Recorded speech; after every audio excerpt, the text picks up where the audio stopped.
Hi, everyone.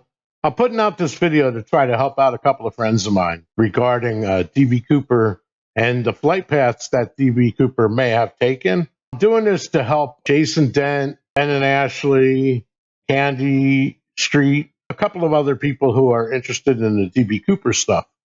I'm not going to get into DB Cooper himself, but I did take an interest in this back when Mindy and Stephanie were working on it. And since there's a renewed interest due to people like Jason and Ben, I'm going to put this out there after a phone call I had today with Jason. He had a couple of questions about pilot navigation. Although I'm not a pilot, I'm not a doctor. Now, although I'm not a pilot, I do have a lot of experience using flight simulators. I've been using them for over 30 years, primarily X-Plane and Microsoft Flight Simulator. So I do know a lot of the terms used in navigation. And I'm not going to explain navigation here, but I'm going to try to use some of the things that I know so that you guys can then in turn use this in your research on DB Cooper. So a couple of things I just wanted to say right off the bat are the navigation items that I mentioned in videos that I did with Forrest Fenn, for example. I spoke of these things called NDBs and VORs. And just briefly what they are, NDB stands for non-directional beacon. It's an AM ground stations that were invented in 1932 to help airplanes navigate throughout the sky. Shortly after NDBs, they came out with VORs. And VOR stands for VHF omnidirectional radio. And unlike an NDB, which just sends out one signal from the beacon, the omnidirectional radio, the VOR, has 360 radials. And basically, it spins 360 degrees and it shoots out a radial from each one of those degrees so that planes can measure the angle that they are to that beacon. VORs were developed in 1937, and by 1946, they were deployed. So all the airplanes that were flying from 1946 onward basically used NDBs and VORs for navigation. Now, recently, after 2000, pretty much this stuff is outdated. They no longer really use it. They still do require it. It's still in use in some places, but now they're moving over to GPS, which is much simpler. But I wanted to put this out there for you guys that want to go back and try to figure out, based on the FBI documents, where the flight was. So I'm doing a couple things in this video to try to help you out in your research. The other thing I want to mention is when I'm talking about NDBs and VORs, all of them have frequencies. Some of them are AM frequencies for the NDBs, and of course, VHF frequencies for the VORs. You would tune your airplane's radio to one of those frequencies, and then you can use the CDI gauge in order to track your course to and from that beacon. That's primarily how it works. On airplane navigational charts, these NDBs and VORs are named. Usually it's just a 4 or 5 letter name. And what they do when air traffic controller is directing a plane to come into an airport, what they'll do is they have a set of VORs that are tracked in a database. And let's say that set of VORs has 10 vectors in it. And instead of referring to 10 separate vectors, they give the whole route a name. And that is also 5 characters. And a lot of the times when they name it, it's themed after the area in which the waypoints are. For example, when you go by Orlando International Airport, a lot of the stars and SIDS are named after Disney. You have Goofy, Mickey. So if I were to go to Forrest Fenn and say, follow Mickey, he could look up the Mickey star, for example, and he could find all of the locations that it refers to.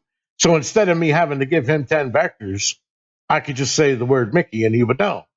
And that makes things much more simpler for the air traffic controllers to route traffic in and out of their area. And the two things, one of them is called the STAR, and that stands for Standard Terminal Arrival. That is what the airplanes would use when they're arriving at the airport. And when they're departing, they use what's called a SID, S-I-D, Standard Instrument Departure charts. So all of those charts are available online for all of the airports. A lot of them, of course, if they're very small, they're not going to have SIDS and stars because it's too small of an airport. They're not routing that much traffic. They're just going to have VOR names and other waypoints around the airport that they're going to guide you to their airspace from, and you follow those.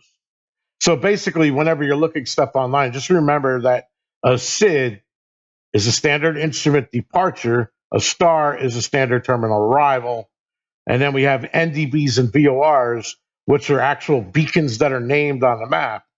And also, they have intersections. An intersection would just be like a GPS coordinate. And those have come into evolution recently as we start moving towards GPS. So basically, as a lot of you people already know, when air traffic is flying around the country or around the world, they don't just fly in random space. There's actual highways. They call them Victor Airways and Jetways, okay, depending on the altitude that they're at. Low altitude airways are called Victor Airways, and the high altitude ones are Jetways. And those are published throughout the world. So when you're flying like across one of the oceans, you're going to fly one of the jetways. And when you're flying across the country, you're going to fly on one of the Victor Airways. You don't just fly randomly on a commercial flight. And what they do is as they approach the airport, they'll switch over to one of the stars that I'm talking about. And think of that as like an off ramp. So you're getting off the highway in the sky, and it's going to route you down to the terminal. That's exactly what a star does. And a SID would be when you're leaving the airport, it's going to route you up to the airways based on the direction you're leaving and the direction that you're heading to. So if you're flying southeast, for example, it's going to send you, on a different path than if you're arriving at an airport from the northwest. So now you guys are trying to track where DB Cooper went. So the first thing that I did was just take stuff that we knew about without getting into the flight things. And I'll show you what I did there in Google Earth. So here we are in Google Earth, and I just plotted points that are relevant to DB Cooper. Here's San Francisco Airport, KSEA. Here's KPDX, which is Portland, which is where he took off, and he hijacked the plane while it was flying north to Seattle. And then from Seattle, of course, is where he dropped the people off, and then he got the money, and then he started flying southeast. And their ultimate destination was Mexico City, but they couldn't make it there on fuel. Ultimately, they ended up deciding that they were going to go to Reno. So here's KRNO, Reno. And forget about these other points. These are VORs, DDBs. Let's just call them waypoints that are named based on what I just told you before. And I entered them in there because they're going to become relevant shortly. You'll notice that those are all along the path that we would take. And I also put places in there like here's Tina Bar, where they found the money. Here's the Battleground W waypoint. That's going to come into play very shortly. Here's KPDX, the airport. Okay. They believe that the door that opened up on the tail end of the plane opened up somewhere between Salcombe and Castle Rock, somewhere between here. Melee here is just another waypoint. 13 miles east of Castle Rock, or right about here, is where the hunter found the nameplate that actually fell off of the airplane that had the instructions on how to open up the tail door. That was found by a hunter right around here. Okay. And like I said, this is where they initially believed that he fell off. So now Jason told me that they're trying to track where he went on the plane to try to figure out where he jumped off the plane. Not everybody believes he jumped off up here. They believe he just opened up the stairs to make them think that he jumped off here. And then later on, he went up and he hid money up here. But a lot of people don't. They're saying that he actually jumped off the plane closer to Reno. So that's for you guys to decide. So the first thing that I did here is I know that when they took off from Seattle, they did not file a flight plan because DB Cooper told them, let's just get out of here. You'll file it while you're in the sky. So if you take a look at KSEA's standard procedure for southern departures, they would usually go on a highway in the sky called Victor 23. It's one of the low altitude highways that I initially talked to you about. So they're assuming that while the plane was filing its flight plan, it took Victor 23.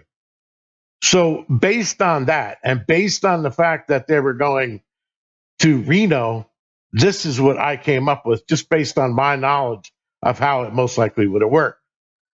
From here, you'll see the screen down to here, the battleground, that's Victor 23. Then if they stayed on Victor 23, they would take it here to this waypoint called Eugene. That's the end of Victor 23. From there, they would leave and they would head southeast until they got right around this point, FITUN. And then this red line coming off the airport is from the runway that they would have landed at. So that would have been the ILS vector. They would have intercepted it coming in on this green line. They would have turned and came down in this direction. That's the way I'm assuming that they went. And I'll leave this here. You guys can see Jason was discussing Pyramid Lake. Here's Pyramid Lake. This red circle is 42 miles. And the FBI said that they had him west-northwest of KRNO at roughly 42 miles. That would put the airplane right here during that communication. Now, if you look in Google Earth, you can see the mountains there. Now, obviously, when the plane's flying in, it's going to, not go over the mountain peaks. But in this case, it really doesn't matter because these mountain peaks are like right over here. This one is only 6,500 feet.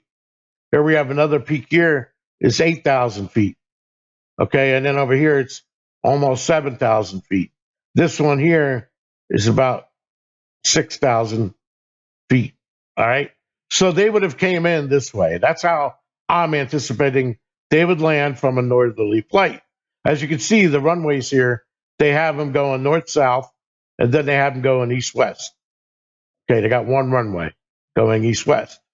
And that comes into play here because I did a search on all the commercial airlines that are currently flying to from Seattle to Reno. Which path do they take? Well, that's right here in blue. And it's slightly different than mine. You'll see that that they'll come down. This is Horizon Airlines, and I'll get to that in a minute. But this is the way they fly. They come down here, they come over here, and I'll get to it in a minute. One of the airlines comes straight down and lands this way. And then I guess depending on the wind, they'll sometimes come around and swing around and land from the east. But this up to this point here, that's all your commercial flights. None of them actually fly over this lake. None of them. No commercial flights at all. And I'll get to that in a minute. And incidentally, over here, there's warnings they have a lot of glider traffic. There's a glider airport here, and a lot of gliders go out.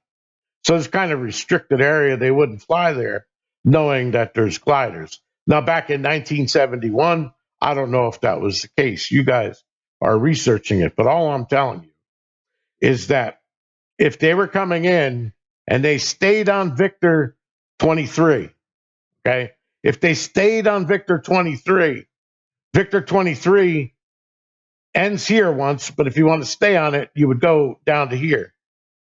So they would likely come in this way because Victor 23 is the green line going southwest. It's not where the blue one went.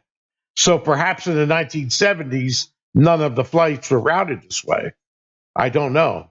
But this green line, as you'll notice, that's where all the places are. Tina Bar, the battleground, the place that he jumped out, where they found the directions for opening the staircase is all along 23.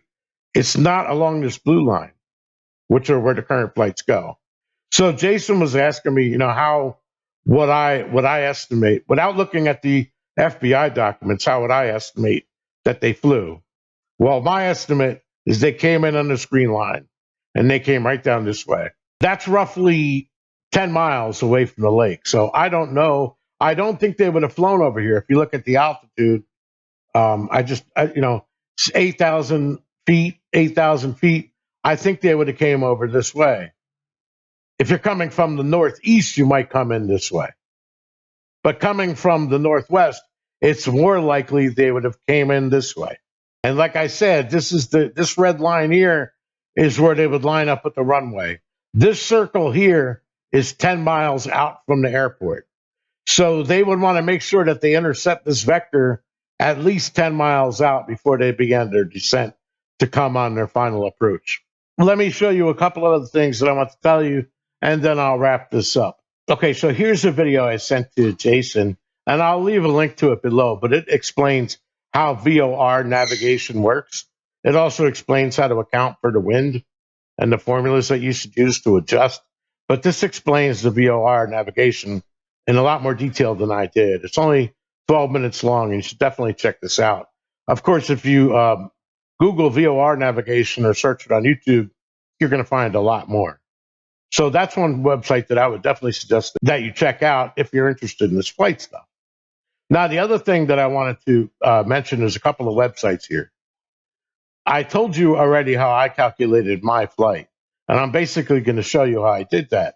I did that in SkyVector, skyvector.com. It's an excellent place. You can basically map out your flight plan. So the way that I did it is you go to skyvector.com, and let me copy this because it's my route and I don't want to have to build it again. But so basically, once you get to skyvector.com, you want to click flight plan. You'll start out with nothing on the screen. And what you want to do is you can enter the speed up here. Okay, so the speed that he told him to fly at, I think, was 110. And he told him to stay at altitude of or 10,000 feet. Okay, we're departing from KSEA, that's San Francisco, and we're going to KRNO, which is Reno. So if I do that there, of course, it's just going to plot a direct course. And as I told you before, that's not how planes fly. They're gonna come along the Victor Airways and the high airways, depending on how far they're flying. So basically, you could go in here and you could figure out your route. So I'm not going to get into how to do that, but basically, the route that I have, and I made sure that we used Victor 23, I came up with is this route. So you'll notice that that's going to change now. So that is how I determined that they're going to come if they stayed on Victor 23. So basically, we're going from Seattle along V495, which is Victor area, to BTG waypoint. We're going to get on Victor 23 to Eugene waypoint and Victor 452 to FITUN. And then from there, we're just going to go ahead and either be vectored in. This is FITUN right here. We're either going to be vectored in or we're going to take the ILS in, depending. So that's how I figured that they would come in. And of course, here's Pyramid Lake. There you can see again, here's that other airway that I was talking about, this blue one. So as you can see, all of them are they're 5 miles away from that lake. None of them fly over that lake. There are no airways. If you switch up on here, these are the high airways, okay? These are the low altitude airways. You'll see all the Victor ones here. And then if you go into World VFR, you'll get back to this map. This shows you all the air classifications and where they have zones that you're not allowed to fly in. Now, of course, that information changes over the decades and over time. Okay. Like right now, this is lit up red. So there's currently, right now, a security in effect. This is live data on this map here. So right now, there's security valid for 7 days.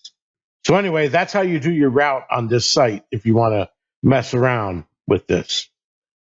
Another one you could use is Route Finder. Same thing again, KSEA to KRNO.